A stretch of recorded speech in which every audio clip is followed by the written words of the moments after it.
কে বিয়ে করাইলাম, কিন্তু তার বাপের বাড়ি থেকে কিছুই আসে না।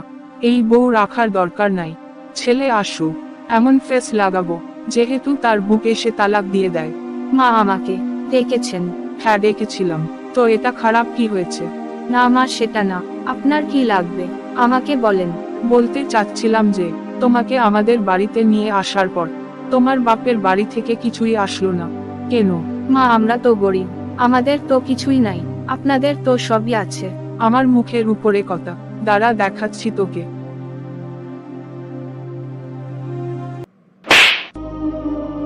মা, আপনি আমাকে মারলেন। আজ আমরা গরিব বলে আমাদের উপর অত্যাচার। তোর বাপের বাড়ি থেকে যদি কিছু না আসে তাহলে তোকে আমি ঘরছাড়া করব, মনে রাখিস তুই। আপনাদের মতো পয়সাওয়ালা গরিবের উপর অত্যাচার করেন, এটা কিন্তু আল্লাহর দরবারে সইবে না, মনে রাখবেন। মা, তুমি কাঁদতেছো কেন? কানবো না তো কি করব? কি হয়েছে বলবে তো?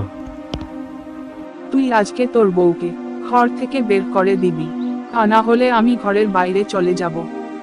কেন, কি হয়েছে? তোর বউ আমাকে ধাক্কা দিয়ে মাটিতে ফেলে দিয়েছে। মা, তুমি এটা কি বললে? তোমাকে আমার বউ ধাক্কা দিয়ে ফেলে দিছে? আজকে আমি তাকে মেরেই ফেলবো। শুধু মারলে হবে না, তাকে তুই আজকে তালাক দিয়ে দিবি। এই বউ ঘরে রাখার কোনো প্রয়োজন নাই। ঠিক আছে মা, এই কালসাপকে আজকে ঘর থেকে বের করে দিব। তুমি কোনো চিন্তা করো না, তুমি যাও বিশ্রাম করো। দিছি ফেস লাগাই, আজকে মনো দেখবি। আমাকে দেখেছেন কেন? হ্যাঁ ডেকেছিলাম। তুই আমার মায়ের সাথে বেয়াদবি করলি কেন? কই না তো, তোমার মায়ের সাথে আমি কোনো খারাপ আচরণ করি নাই, তোমার মা মিথ্যা বলেছে। কি, তুই আমার মাকে মিথ্যা বলিস? তোকে আজকে আমি ছেড়ে দিব, তোকে আজকে আমি তালাকই দিয়ে দিব। 1 তালাক, 2 তালাক, 3 তালাক। তুই আমার চোখের সামনে থেকে দূর হ, যা। ওগো, তোমার মায়ের জন্য আমাকে তুমি তালাক দিয়ে দিলে।